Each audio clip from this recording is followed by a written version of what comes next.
آخرت 26۔ میرے ذہن میں ایک خیال تھا جسے میں شیئر کرنا چاہتا تھا۔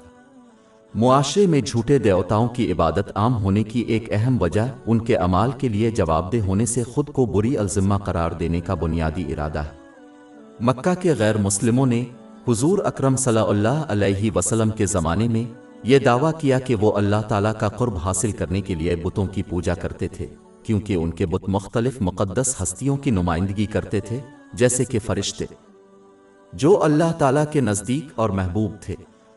ان کی عبادت کرنے سے ان کا غلط خیال تھا کہ بت قیامت کے دن اللہ تعالیٰ کی بارگاہ میں ان کی طرف سے شفاعت کریں گے اور اس طرح انہیں ان کے اعمال کے لیے جواب دہ ہونے سے بچایا جائے گا۔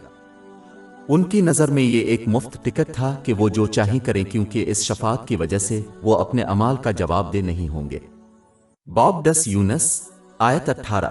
اور وہ اللہ کے سوا ایسی چیزوں کی عبادت کرتے ہیں جو نہ ان کو نقصان پہنچا سکتی ہے اور نہ فائدہ پہنچاتی ہے، اور کہتے ہیں کہ یہ اللہ کے پاس ہمارے سفارشی ہے۔ اور باب 39 الزمر آیت 3۔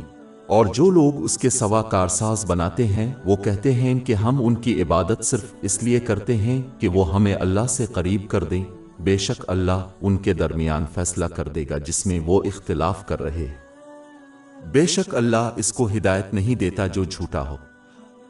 بدقسمتی سے اسی طرح کا رویہ کچھ مسلمانوں کے ذہنوں میں بھی داخل ہو گیا ہے، جو ایک ایسا ہی عقیدہ رکھتے ہیں جس کے تحت وہ کسی ایسے شخص کو تلاش کرنے کی کوشش کرتے ہیں جو اللہ تعالیٰ کے نزدیک مقدس اور مقرب سمجھا جاتا ہو، اور اسے راضی کرنے کی کوشش کرتے ہوئے انہیں تحائف کے ذریعے خوش کیا جائے۔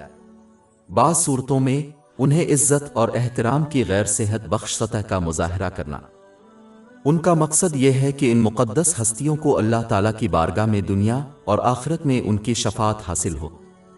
اگرچہ دوسروں کے لیے دعا کرنا جائز ہے اور قیامت کے دن مومنین کی طرف سے شفاعت ایک ثابت شدہ حقیقت ہے، لیکن اس کا مطلب یہ نہیں ہے کہ کسی کو ان کے اعمال کے حساب سے بری کر دیا جائے۔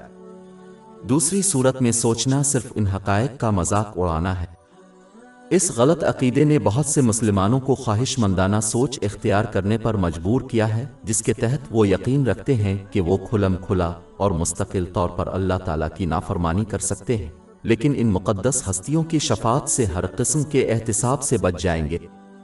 اگر یہ سچ تھا تو صحابہ کرام رضی اللہ عنہم کو سب سے مقدس ترین ہستی حضرت محمد صلی اللہ علیہ وسلم کی دعائیں اور مدد حاصل تھی، پھر بھی وہ مسلسل اپنی جواب دہی سے ڈرتے رہے اور اس لیے اخلاص پر قائم رہے۔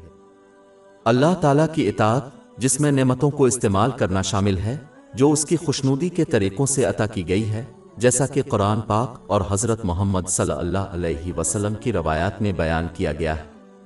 اپنے ناگزیر احتساب سے نکلنے کا راستہ تلاش کرنے کی بجائے اللہ تعالیٰ کے احکامات کی تعمیل کرتے ہوئے، اس کی ممانعتوں سے اجتناب کرتے ہوئے اور رسول اللہ صلی اللہ علیہ وسلم کی روایات کے مطابق صبر کے ساتھ تقدیر کا مقابلہ کرتے ہوئے اس کے لیے تیاری کرنے کی کوشش کرنی چاہیے۔